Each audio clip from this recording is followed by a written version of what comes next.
Today I want to talk about the market matrix. And I'm asking a question. Which market matrix is your source?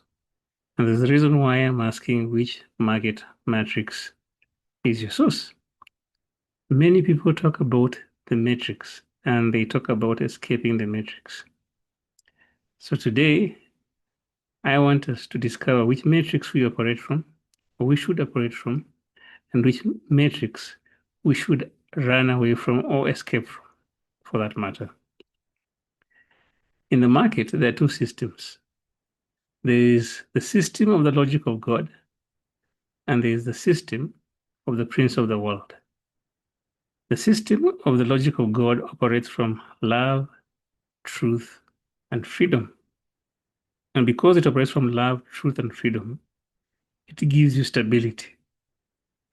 The system of the prince of the world operates from fear, deception, and bondage. And because it operates from the system of fear, deception, and bondage, it's a collapsed system. So one is a collapsed system and one is a stable system. Both of these are matrices or matrix times two or plural of matrix. So which matrix are you operating from? So when you say we are escaping the matrix, I want to allude to the fact that we are escaping the matrix of fear, deception, and bondage, the collapsed matrix, into the matrix of love, truth, and freedom, the stable matrix. And that is how our markets are controlled. But before we start going that direction, I remember it was the year 1999, and I had gone to 20th Century Cinema Hall to watch the movie, The Matrix. And this Matrix is a movie about Neo, who is a computer programmer and a hacker. And the question is, he is questioning reality. He is questioning reality. Around the same time, 1999, there was this movement in the church called the Emergent Church or Postmodernism, who really embraced the Matrix as a modern day parable because they thought what they had considered to be the stable, conventional operation of spirituality, or the SI unit of operation of spirituality in the church, had become like a matrix. So everybody was talking about this newness of sorts, and they wanted to escape that, what they were calling at that time, the binding or the bound system or the legal system of church, as it were. In the movie The Matrix, when Neo discovers that there are two realities and one reality is programmed, he is assisted by a character called Morpheus, and he learns his true nature. And when he learns his true nature, he discovers that he has a choice either to take the blue pill or the red pill. So the word choice there is very important, just as the word choice is very important as far as markets are concerned or metrics are concerned. So he learns that the program is controlled by a guy called Agent Smith or agents. And these agents are the ones who are spreading the gospel of conformity. So, like Neo, we might be discovering that we have been operating for a long time in markets that are demanding our conformity, markets that are demanding our subservience, markets that are demanding our slavery, for that matter. But what is the matrix?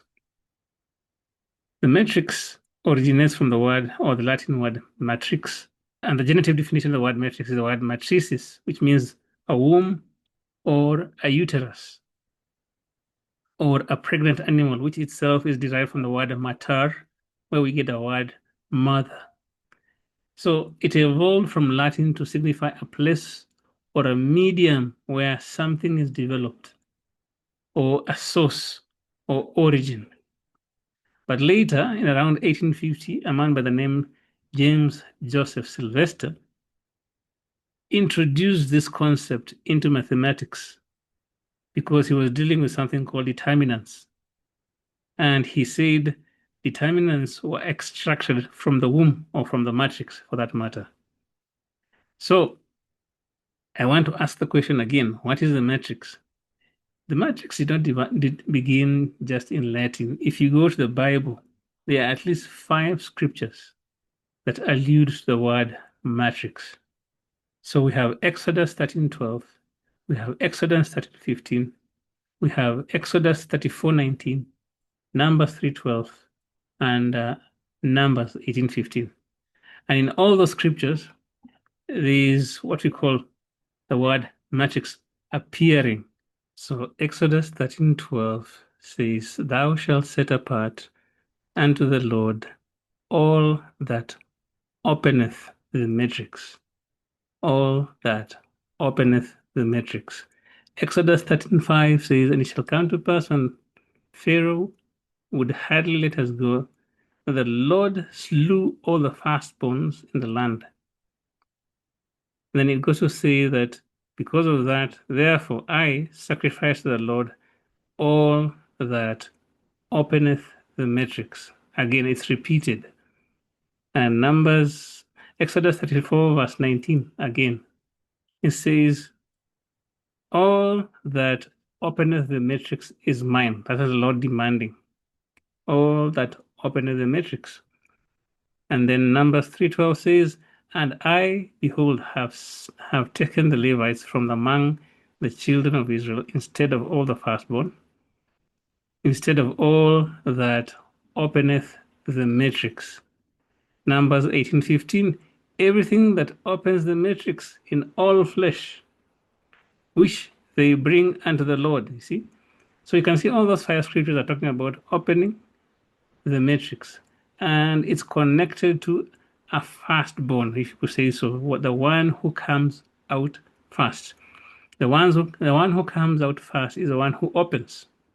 So again, what is the matrix? The matrix is a womb, a uterus, derived from the word mater or mother, a place or medium where something is developed or sourced or originates from.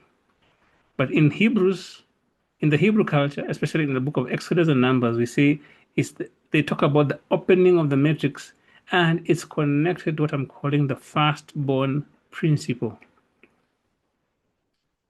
In the Bible, you shall see there are 2 kinds of expressions of warfare. The enemy fights the man because of the seed. The enemy fights the woman because of the womb. Even though it's alluded in the book of Genesis chapter 3, they say the seed of the woman. It is the seed of the woman because the woman conceives. The woman receives the seed and conceives and gives the seed an environment to do it, to grow. That's why the woman is attacked. The man is attacked because the man produces the seed.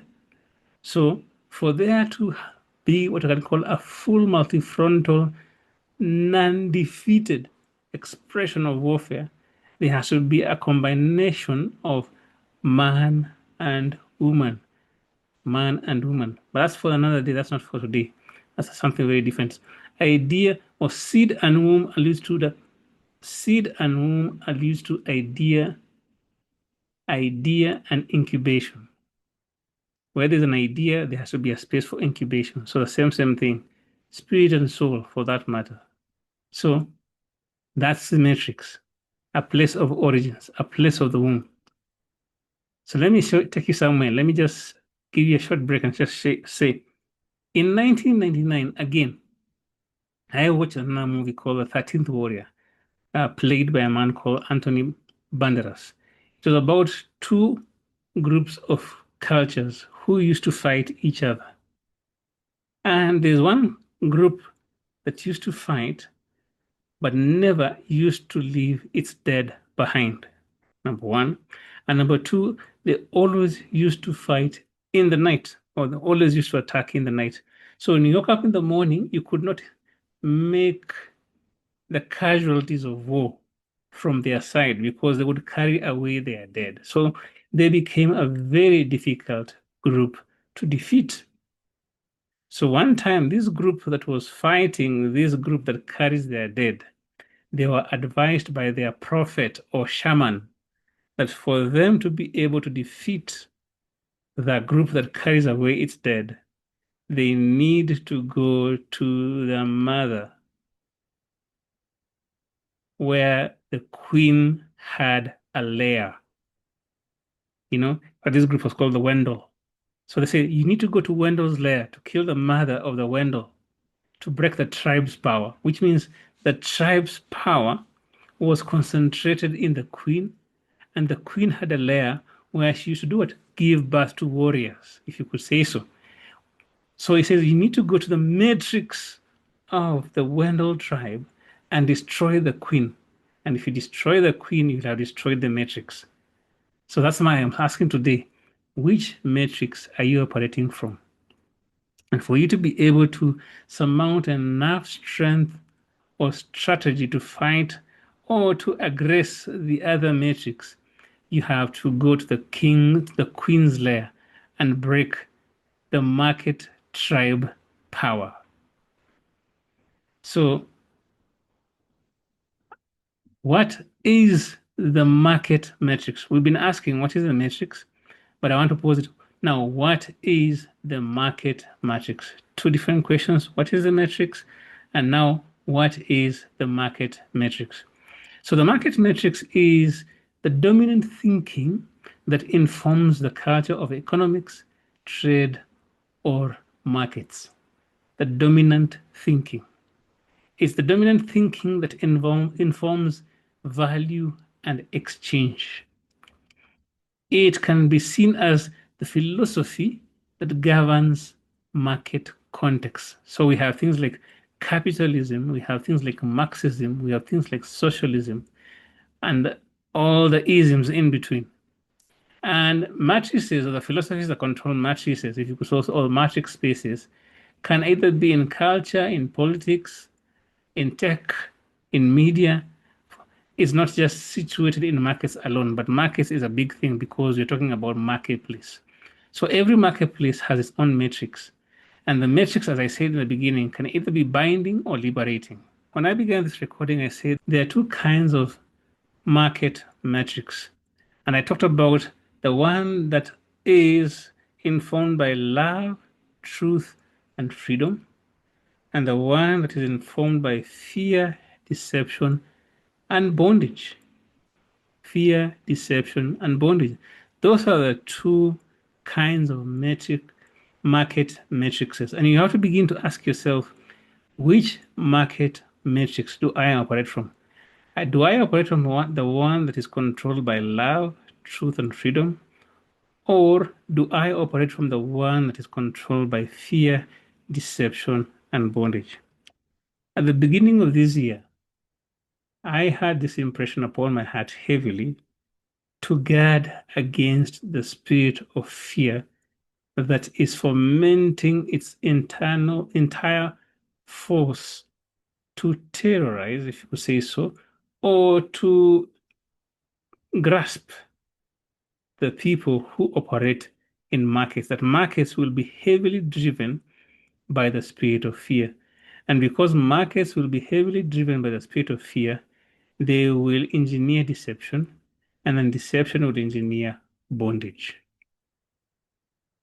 There is a script that controls markets, and you need to be very careful and cautious to be able to tell or discern what kind of spirit you are operating in, or what kind of spirit informs the market you're operating in, for that matter. Is it a spirit of fear or a spirit of love? Paul tells Timothy, God has not given you a spirit of fear or intimidation. He has given you a spirit of power, love, and a sound mind.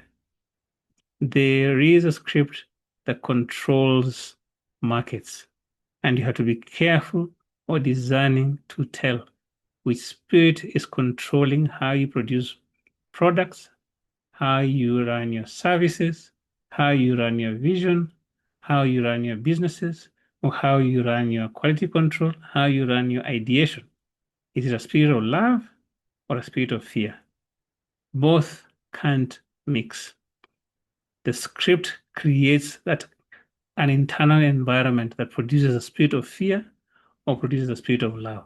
So part two of which market matrix is your source code will continue. If you click the link above, I'll be dealing with the issue of the social engineering of fear, deception, and bondage in markets. The social engineering of fear, deception, and bondage in markets. So click the link above to go to part two and see you there shortly.